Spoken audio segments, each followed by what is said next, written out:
The difference with performing at Tiny Desk than anywhere else is that everything is so tiny. No. Drums in it are all wrong from a pop standpoint, right? I actually had the opportunity to be the music director for the Kid Laroi right before Stay came out. So that song had us on the road for about 2 years. Let's get it. Let's get it. Let's get it. Let's get it. We gotta get it. Like, let's all get it. We just gotta get it.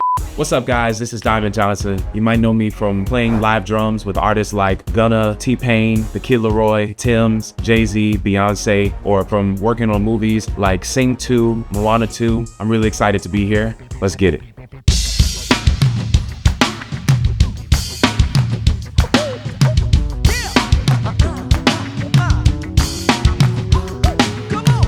I think it was me growing up in a very musical family. I come from a family of musicians, singers, and a lot of preachers. So it gave me a lot of time to sit by the band section, and the drums were always the loudest in the room. So I think I gravitated towards the drums. I went to this church called Evangelistic Center in Kansas City, and Ty Tribbett and GA in the band with Spanky McCurdy on drums. They came to the church, and I was sitting behind them like I always do, sitting behind the drummer. I was just in a trance. I was like, what is this? I'd never sonically heard anything like it before. And after it was over, my mom got the CD, and I went home, and I remember rushing to put it in the computer, and that thing just played on loop over and over and over until the little scratches got into it. That's how much I played that album.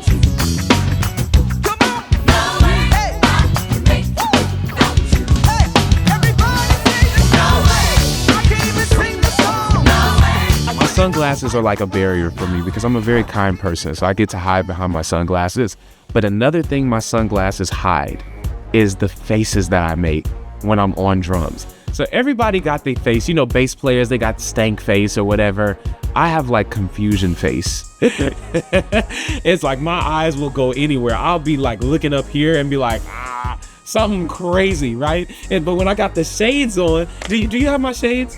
Boom, perfect. Then with this, watch this. It's much cooler, right? That's why I put on the Pradas and we good. Here we go.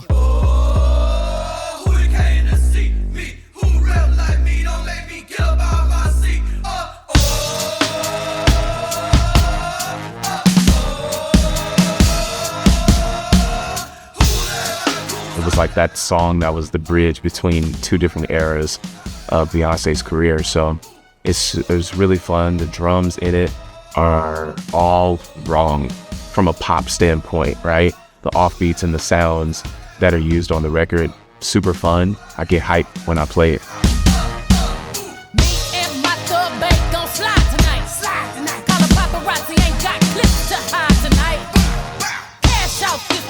Honestly, being able to hit the stage and play in front of a ton of people with one of the greatest artists of our lifetime is an extreme honor and a privilege, and I'm grateful every time I get to hit the stage.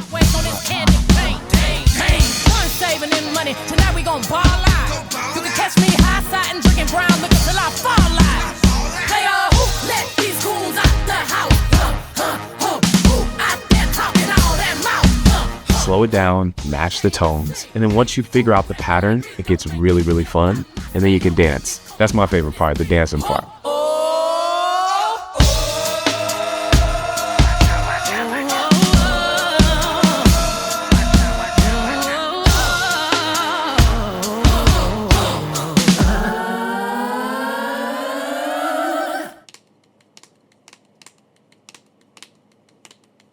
One thing that I do to kind of get me in the mood for the show, I'll do one of these. And I don't know why. But what I do know is that I'm flipping my sticks during the show.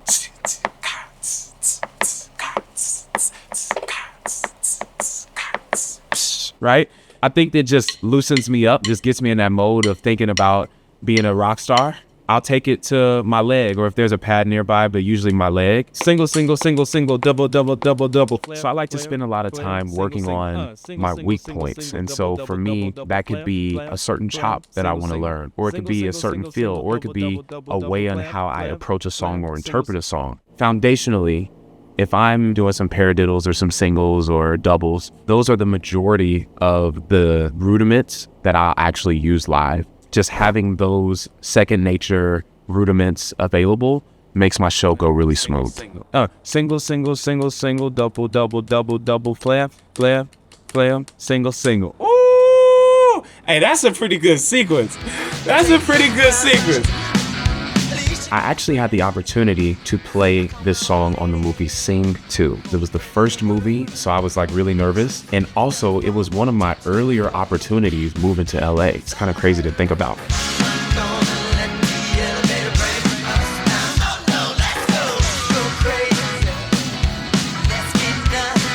It's a very simple beat, but I think anybody in the melodics community should definitely dive deeper into the Prince world. Prince kind of had his own genre. He was very particular about his sounds. Those sounds were super heavy, like them sounds really knocked. No sheet notation, no reading music. I still can't read a chart to this day. It was all the Holy Ghost, okay? It was just filling it out. That's all I was doing. It was filling it out. And so being in church, it consists of a lot of spontaneous moments where you're just feeling it. You're literally going with the flow of the service. We had to make do with what we had. It was one of those things to where I didn't have this laundry list of rudiments in front of me to learn from. I'm learning about new rudiments all the time. I'm like, what? You can do this combination of beats on a drum? Like, this is really fascinating. It has really benefited me in these really big situations and productions that I've been privileged to be a part of. I think the next step in my journey was understanding the principles of being able to hear something and then replicate it, but then taking it a step further was mentorship. It was the biggest driver of success in my career was mentorship, having someone to be able to say, hey, not good enough. This is what you should do, or this is what you should be executing on. And I think after encountering what mentorship could be and how powerful it was, that was one of the biggest catapults in my career. My coach was pretty mean. It was encouragement as well. It wasn't all, you're terrible. I get drunk, wake up, I'm wasted still. I realize the time that I wasted here. I feel like you can't feel the way I feel. I'll be fucked up if you can't be right here. This track is important to me because I actually had the opportunity to be the music director for the Kid LAROI right before Stay came out. So that song had us on the road for about 2 years. I do the same thing I told you that I never would. I told you I'd change, even when I knew I never could. Know that I can't find nobody else as good as you. I need you to stay, need you to stay. I do the same. Basically, my job was to take what they did in the studio and bring a live interpretation of the record so the fans could get a different experience live. Boom. One take, Jake. You want to do 3 things, and you want to do this at a high level. Find your lane, you want to build relationships, and then you want to nail the gig. If you nail those 3 categories, you can do whatever you want in your career. What's challenging me right now is genres like amapiano music.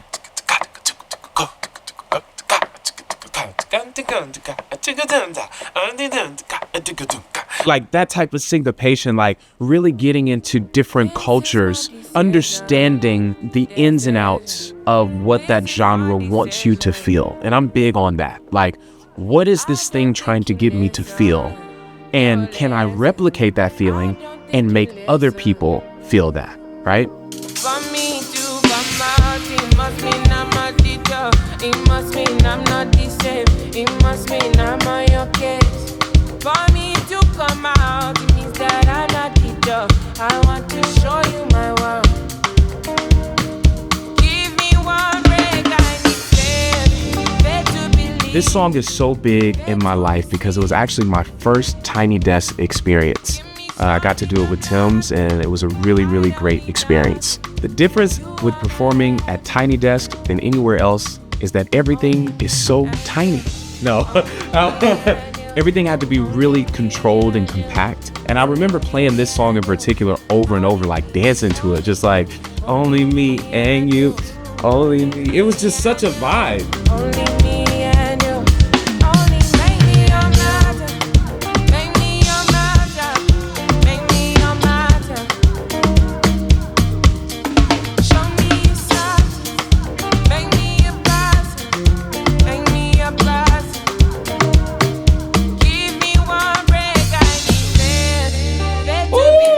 was good. Drums is all I know. Drums has been therapy for me.